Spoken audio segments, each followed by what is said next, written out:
IM International Public School. Take out your Hindi literature books and copy.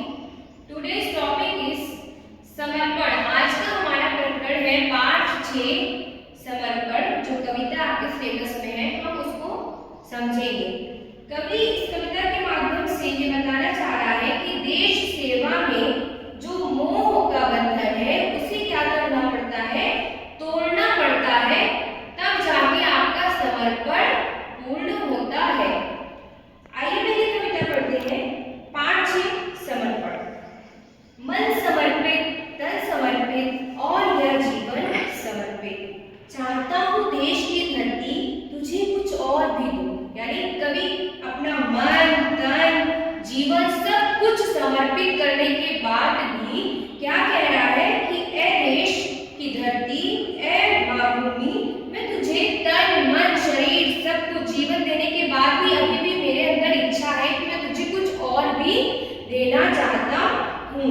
माँ तुम्हारा ऋण बहुत है, मैं अकिंचन, किंतु इतना कर रहा फिर भी निवेदन। थाल में लाऊं सजाकर भार जब भी, कर दया स्वीकार लेना ये समर्पण। गान अर्पित, प्राण अर्पित, रक्त का कण-कण समर्पित। चाहता हूँ देश की धरती तुझे कुछ और भी दूं। मांझ दो तलवार को लगाओ न देरी, बांध दो कसकर कमर पर ढाल मेरी। भार पर मल दो चरण की धूल थोड़ी, शीश पर आशीष की छाया घनेरी। स्वप्न अर्पित, प्रश्न अर्पित, आयु का क्षण समर्पित। चाहता हूँ देश की धरती तुझे कुछ और भी दूं। तोड़ता है मोह का बंधन क्षमा दो, गांव मेरे द्वार घर आंगन क्षमा दो। आज सीधे हाथ में तलवार दे दो और बाएं हाथ में ध्वज को थमा दो। सुमन अर्पित, चमन अर्पित, नीड़ का फिर दिल समर्पित। चाहता हूँ देश की धरती तुझे कुछ और भी दूं। कवि देश के लिए अपने घर, गांव, आंगन से मोह के बंधन सबसे क्या करना चाहता है। जो मोह का बंधन है, जो एक मोह होती है, जो एक अटैचमेंट होती है, उसको क्या करना है। कवि कह रहा है कि देश के लिए वो सब कुछ त्यागना होगा, उस बंधन को हमें क्या करना है, तोड़ना होगा। कवि जो देश की हमारी भूमि है उनको माँ के रूप में संबोधित करते हुए कहता है कि मुझ पर आपका बहुत भारी कर्ज है हे भारत माता, जिसे मैं मर के भी चुका नहीं सकता।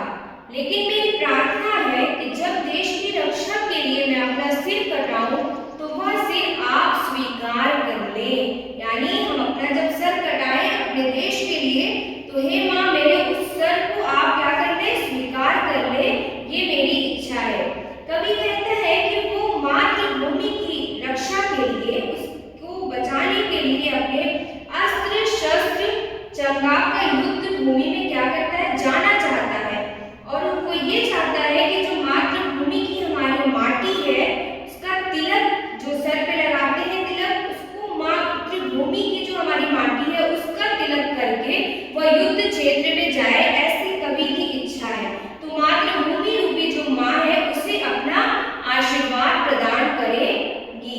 आई होप आपको ये समझ में आ गया होगा। समर्पण कविता के माध्यम से कवि आपको क्या समझाना चाह रहा है कि तन समर्पित कर देने से, मन समर्पित कर देने से, पूरा जीवन समर्पित कर देने